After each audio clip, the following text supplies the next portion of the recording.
whole childlike, the body's the size of a child. Of course, really kind of, falling into it and ordering of 5 cast. And the story gets kicked up the food chain, and the brass from Washington and Wright-Patterson Air Force Base go into damage control, change the story, put out a new press release, have this bizarre, ridiculous photo op of a weather balloon. Jesse Marcel says 20, 30 years later, it was all, all basically a hoax by the Air Force, the material that they retrieved, and that this was deflection, misdirection, and just the start of maybe one of the biggest cover-ups in the history of nationhood, so to speak. I can't think of a bigger government cover-up than what they did in Roswell country at any time. And there are now now when I don't have specific hardcore data, I will tell you it is either 741 or 500. And Hugh, I'd really like your comment in this. 741 or 541 witnesses and second tier witnesses or personnel that were either there or back at the base, back in the funeral home, back in the hospital, that witnessed that, whose stories have not changed in over 65, 70 years. Same story. Little bodies were recovered. They were alien in appearance. The metal was not from this world. And I find it funny that though 541 individuals who probably have a lot to lose, a lot of them with Air Force and Army pensions, and telling the same story again 20, 30, 40, 50 years later after the crash. A couple of things about the crash. It crashes miles from and let me get this straight. I don't know. The 509th Bomber Wing, the first atomic bomb to Hiroshima. So I find it funny that even recently, so many UFO encounters and crafts have been seen over nuclear ballistic missile bases in the United States and in Russia, and seizing control of the missiles. And here we are way back in the spot that the aliens decide that they would like to renaissance on, for lack of a better term, is the desert where the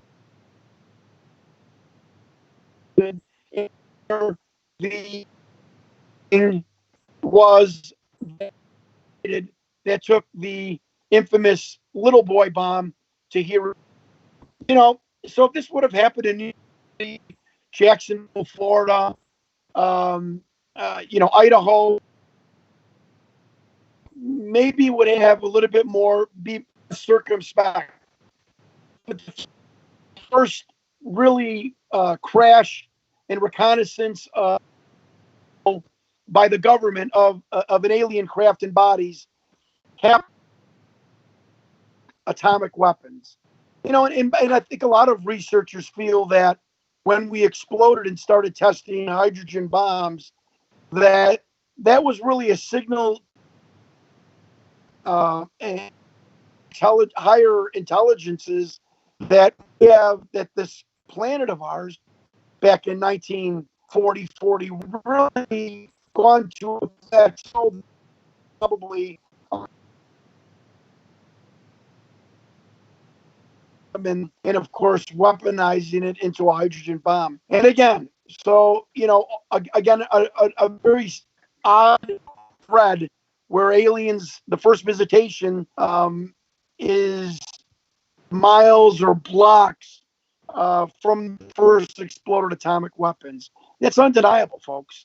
You can't tip and sidestep that fact. That was beacon and red flag to the universe that this planet had reached an intelligence plateau. I've got some more notes on Roswell. Another thing on Roswell, John. I'm sorry, Q. I didn't know you were with us because I can't see you on my screen. So, brother, I apologize. Please go ahead. There were so many witnesses that did what a dying declaration. People that hadn't talked had spoke on their deathbed and given their declaration of what really happened, which matches the other. But these people are so hardcore, so that into their deathbed.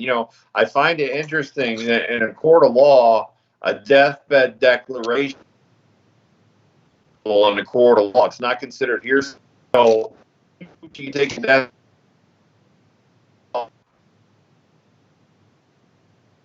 about what happened.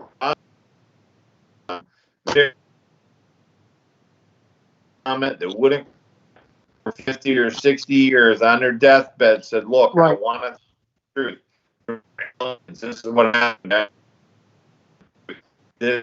So were left on people's deathbeds that had kept secret years. That reiterates what everybody else said was true. That's all I want to say. Absolutely. And it's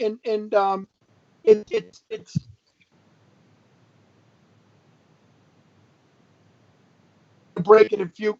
Q, I would like to just of Roswell and talk about the Santilli tape and the alien autopsy. I'm not going to talk autopsy itself.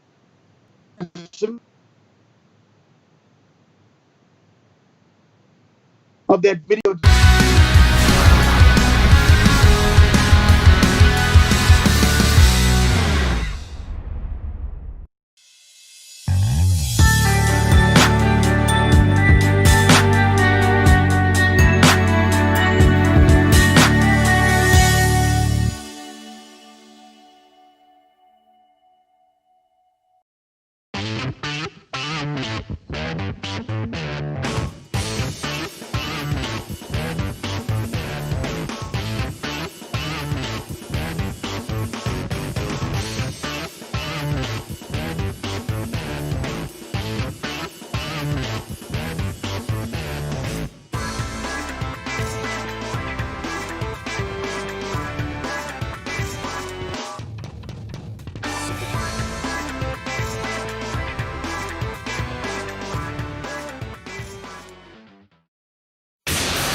And we're back, TruthBusters Live Sunday. Our final show series that we have been exploiting to you for the past 7 weeks. We are in the modern era right now, the UFO phenomenon and visitation, and talking at the trail end of Roswell. Q, one of the things that I've been really trying to focus on when doing research, whether it's cryptozoology or the UFO, is trying to find the little things that I can prove or say to somebody, explain to somebody where it nothing makes sense except the fact it's the Occam's razor. the correct solution. Right. And years ago, there was a documentary called The Alien Autopsy. It was Army Corpsman movie. Um,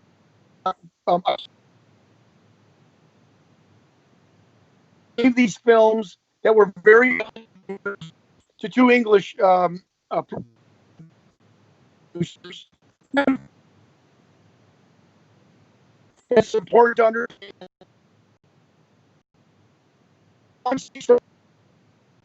Realize that I'm going to talk about what happened.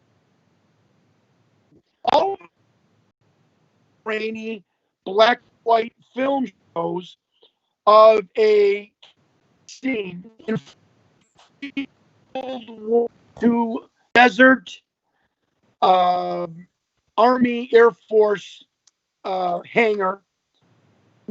Soldiers and MPs in textbook perfect matching uniforms of the era, 1947. Matching alien bodies. You could kind of see the silhouette, the bulbous head. Again, they are in front of a massive pre-World War Air Force hangar. Then the footage goes into what would be a evidence tent, and you can see the tent was something that looked like out of MASH. You know, the green canvas, even though it was black and white, and they're showing up a control panel of the of inside the spacecraft. I don't know. I don't know if it looked hokey or not. But what also struck me was on one of the little identification cards. So all of the evidence, like it would be in a government investigation, is tagged. Correct? Could documentary producers even think of doing something like that? But however, my brain was thinking. I saw one of the identification cards and the numerical writing, the numerical penmanship, if you're following me, looked like something if I picked up my grandfather's log journal from 1939. You know, United States government, public school, cursive handwriting class.